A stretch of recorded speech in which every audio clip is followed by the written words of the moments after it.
Assalamualaikum warahmatullahi wabarakatuh. Kami dari kelompok 4 akan menjelaskan bab 14 mengenai alokasi biaya, analisis profitabilitas pelanggan, dan analisis varians penjualan. Pertama adalah mengenai alokasi biaya. Ciri-cirinya mengalokasikan biaya tidak langsung pada objek biaya. Yang kedua, biaya ini tidak terlacak. Yang ketiga, biaya tidak langsung seringkali merupakan bagian yang besar dari biaya keseluruhan atau total overall cost. Saya akan menjelaskan tentang tujuan alokasi biaya. Yang pertama, menyediakan informasi dalam pengambilan keputusan ekonomis. Yang kedua, untuk memotivasi manajer dan para karyawan lain. Yang ketiga, untuk menjustifikasi biaya atau menghitung jumlah penggantian. Dan yang terakhir, untuk mengukur laba dan aset untuk pelaporan pada kantor pajak. Selanjutnya yaitu pendapatan pelanggan. Diskonto harga adalah pengurangan harga jual untuk meningkatkan pembelian pelanggan. Harga penjualan yang lebih rendah merupakan imbal balik atau yang disebut dengan trade-off untuk mendapatkan volume penjualan yang lebih banyak. Diskon harus diketahui oleh pelanggan dan tenaga penjual. Baik, terima kasih atas kesempatannya. Saya Tengku Dewi Ramadhani dengan NIM 2017-310589 akan melanjutkan presentasi dari kelompok saya. Selanjutnya ada rantai nilai 6 fungsi, yaitu yang pertama ada research and development, selanjutnya ada design, terus ada production, marketing, distribution, dan terakhir ada customer service. Pendekatan siklus hidup tradisional mungkin tidak dapat menghasilkan biaya yang diperlukan untuk memenuhi kriteria 4 tujuan untuk alokasi biaya. Biaya yang diperlukan untuk pengambilan keputusan dapat menarik biaya dari sejumlah fungsi atau ke-6 fungsi ini seluruhnya.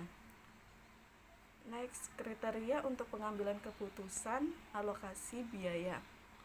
Sebab dan akibat. Biaya variabel yang dapat membuat sumber daya dikonsumsi diidentifikasi menjadi dua. Yang pertama itu sangat kredibel bagi manajer operasi, dan yang kedua bagian integral dari ABC. Manfaat yang diterima. Penerima manfaat output yang berasal dari objek biaya dibebani biaya sesuai dengan manfaat yang diterimanya. Next, kriteria untuk pengambilan keputusan alokasi biaya. Keadilan atau pemerataan, dasar untuk menetapkan harga yang dapat memuaskan pemerintah dan para pemasoknya. Alokasi biaya ini di sini dipandang sebagai cara yang masuk akal atau adil untuk menetapkan harga jual. Sekian dari saya. Selanjutnya, Terima kasih atas kesempatannya. Saya Rahmila, NIM 604 akan melanjutkan presentasi dari rekan saya tentang kriteria untuk pengambilan keputusan alokasi biaya, antara lain yaitu kemampuan untuk menanggung.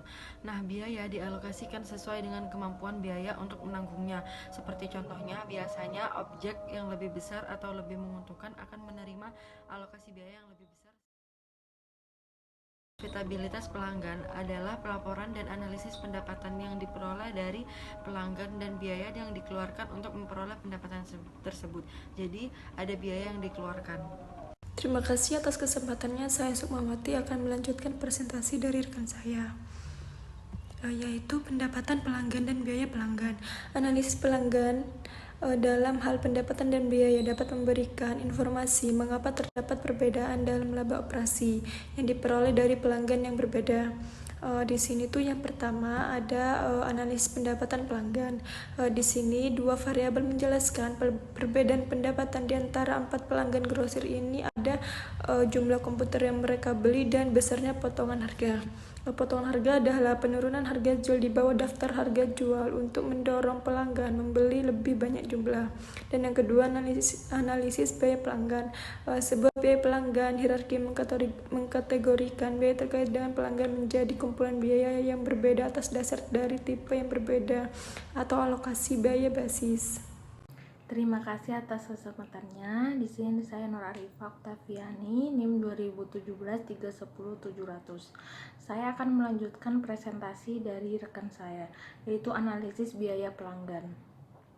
Hierarki biaya pelanggan mengelompokkan biaya yang terkait dengan pelanggan ke dalam kelompok biaya yang berbeda-beda berdasarkan perbedaannya, yaitu jenis pergerakan biaya, berdasarkan alokasi biaya, yang terakhir tingkat kesulitan dalam menentukan sebab akibat atau hubungan manfaat. Selanjutnya yaitu faktor lain dalam mengevaluasi profitabilitas pelanggan, yaitu yang pertama kecenderungan retensi pelanggan, yang kedua potensi pertumbuhan penjualan, yang ketiga profitabilitas pelanggan jangka panjang, yang keempat peningkatan permintaan keseluruhan karena memiliki pelanggan yang sudah dikenal baik, yang kelima kemampuan untuk belajar dari pelanggan. Terima kasih, selanjutnya akan dilanjutkan oleh rekan saya. Selanjutnya yaitu contoh hierarki biaya pelanggan. Yang pertama ada biaya level unit output pelanggan, yaitu biaya kegiatan untuk menjual setiap unit ke pelanggan. Contohnya adalah biaya penanganan produk dari setiap komputer yang terjual. Yang kedua, biaya level batch pelanggan. Biaya aktivitas yang terkait dengan kelompok unit atau dijual ke pelanggan. Contohnya, biaya yang dikeluarkan untuk proses pemesanan atau melakukan pengiriman.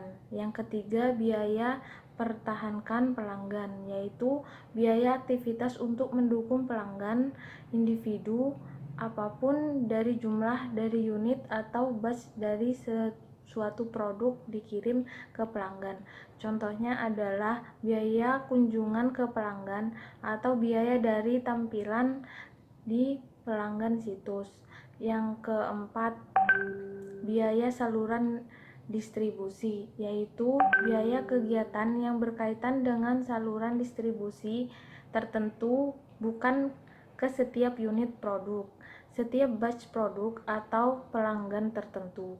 Contohnya adalah gaji dari pengelola dari Pro-Value divisi grosir distribusi saluran. Dan yang terakhir, biaya pertahankan perusahaan, biaya aktivitas divisi yang tidak dapat dilacak ke pelanggan individu atau distribusi saluran. Sebuah contoh yaitu gaji dari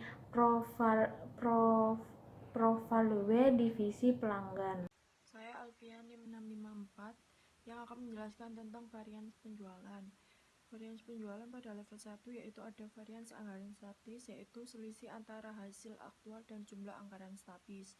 Pada level 2 ada varians anggaran fleksibel, yaitu selisih antara hasil aktual dan jumlah anggaran fleksibel. Selain itu ada varians volume, yaitu selisih varians volume dengan penjualan. Di level 3 ada varians jumlah, yaitu selisih varians jumlah dengan penjualan, dan varians bauran dengan penjualan. Saya Alfian NIM 654 yang akan menjelaskan tentang varians penjualan. Varians penjualan pada level 1 yaitu ada varians anggaran statis, yaitu selisih antara hasil aktual dan jumlah anggaran statis. Pada level 2 ada varians anggaran fleksibel, yaitu selisih antara hasil aktual dan jumlah anggaran fleksibel. Selain itu ada varians volume, yaitu selisih varians volume dengan penjualan. Di level 3 ada varians jumlah, yaitu selisih varians jumlah dengan penjualan, dan varians bauran dengan. Baik, selanjutnya saya akan menjelaskan tentang varians jumlah penjualan. Di sini terdapat rumus yang dimana rumusnya sales quantity variance itu sama dengan actual unit of all product sold dikurangi budgeted unit of all product sold. Ini nanti hasilnya dikali dengan budgeted sales mix percentage dikali dengan budgeted contribution margin per unit. Selanjutnya ada varians pangsa pasar. Ini terdapat rumusnya ialah market share variance sama dengan actual market size in unit dikali actual market share dikurangi budgeted market share terus dikali dengan budgeted contribution margin per composite unit for budgeted mix. Sekian, terima kasih. Assalamualaikum warahmatullahi wabarakatuh. Di sini saya akan melanjutkan presentasi dari rekan saya. Di sini saya akan menjelaskan tentang varian ukuran pasar.